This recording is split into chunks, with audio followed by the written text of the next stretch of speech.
What do you mean by war? If you mean our armies against the United States armies, no, there is no such war.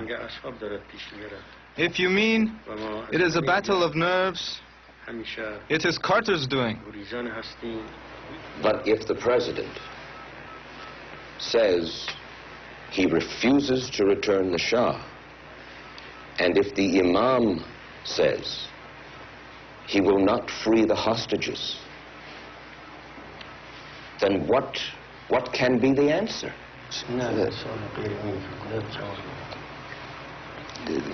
He will not discuss it. He's not even going to listen to it.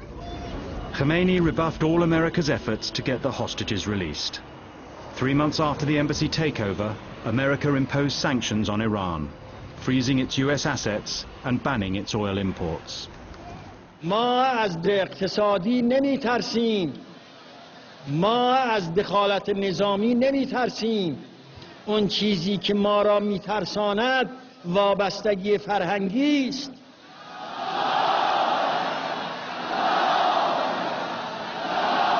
They had 2 or 3 different interrogations teams that worked me over.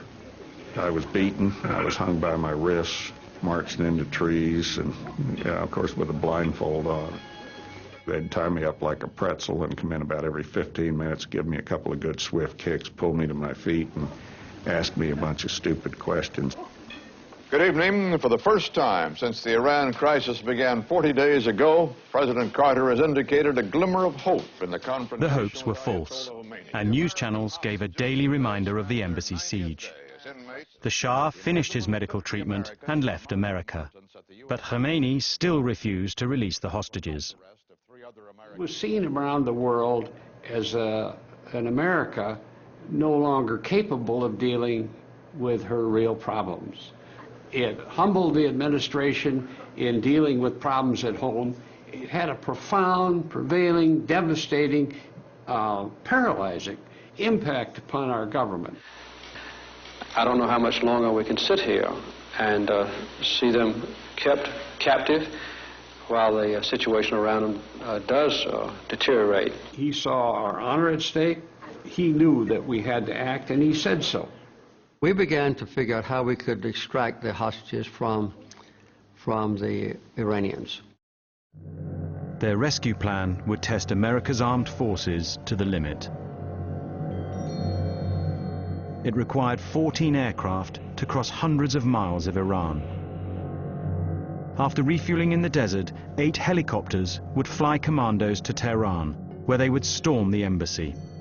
A second group would seize an airbase outside the city.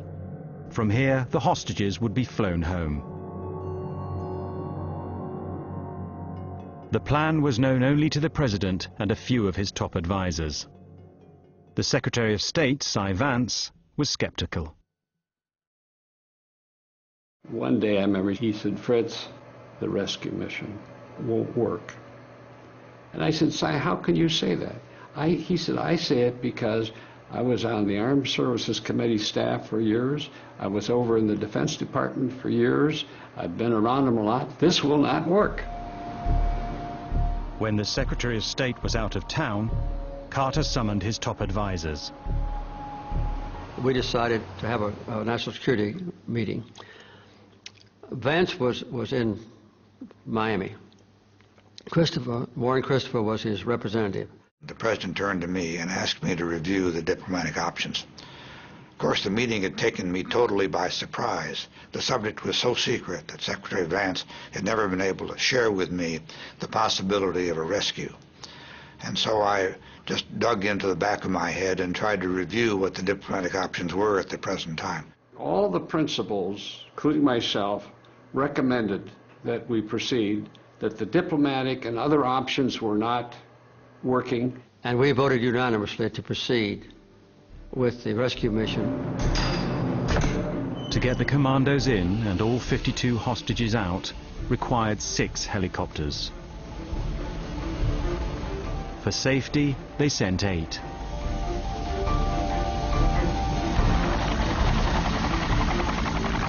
The decision was made earlier If we didn't have enough helicopters to bring all our hostages out, then we wouldn't bring any, because the ones remaining would undoubtedly be assassinated. From an aircraft carrier in the Arabian Sea, the helicopters flew more than 500 miles into Iran. Keeping low to avoid radar, they flew into a sandstorm. 2 developed faults. When the others reached the desert rendezvous to refuel, a third was found to be damaged. That left only 5. At that point, we decided to withdraw. And we left all our equipment there and brought our people home. As they took off to leave, a helicopter collided with the refueling aircraft. The president was immediately informed. I was with the president when we got the call, and the president said, have there been lives lost? And I saw his face turn white, and he said, I feared that. 5 airmen and 3 commandos died in the crash. A human tragedy, and in election year, a political disaster. Congress still knew nothing about the mission. It was the vice president's job to inform its leaders before they heard the morning news. You can imagine those very painful conversations. Awakened from a dead sleep, being told this, and they say, what are we doing? Where? When? How did we get into this? What do you mean lives lost? I went on television the next morning, beginning at 6 o'clock, I believe, to tell the American people what happened, and it was all my fault. It was my decision to attempt the rescue operation. It was my decision to cancel it when problems developed in the placement of our rescue team for a future rescue operation. The responsibility is fully my own. کی این هلیکوپترهای آقای کارتر را ساقط کرد؟ ما ساقط کردیم؟ خدا ساقط کرد.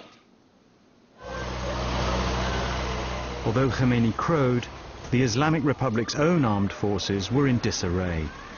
Carter's sanctions stopped them obtaining spare parts. The Shah's generals had fled or been executed. Saddam Hussein saw an opportunity.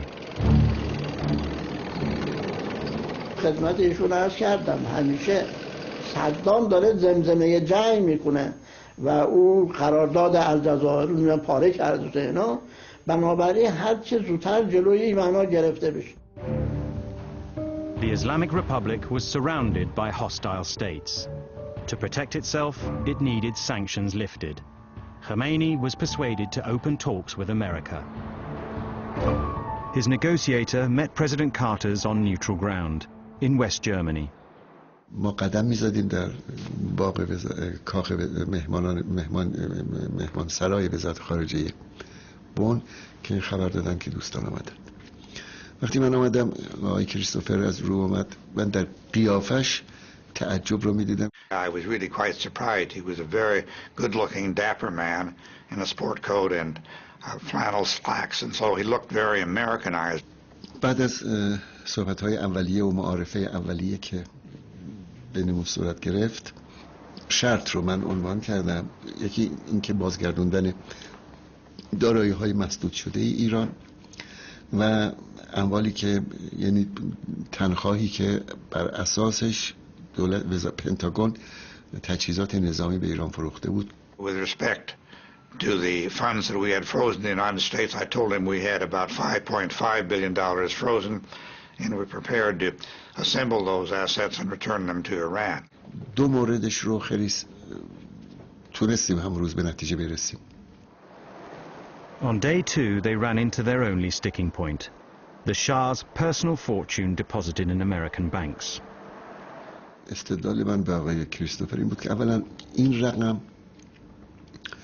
رقم درآمد معقول یک فردی نیست، ملو زمامدار که پولی جای پسنداز کرده باشه. این رقم نزدیک به 20 میلیارد اموال منقول و غیر منقول، اینها خب تصاحبش غیر قانونی و غیر شرعی است.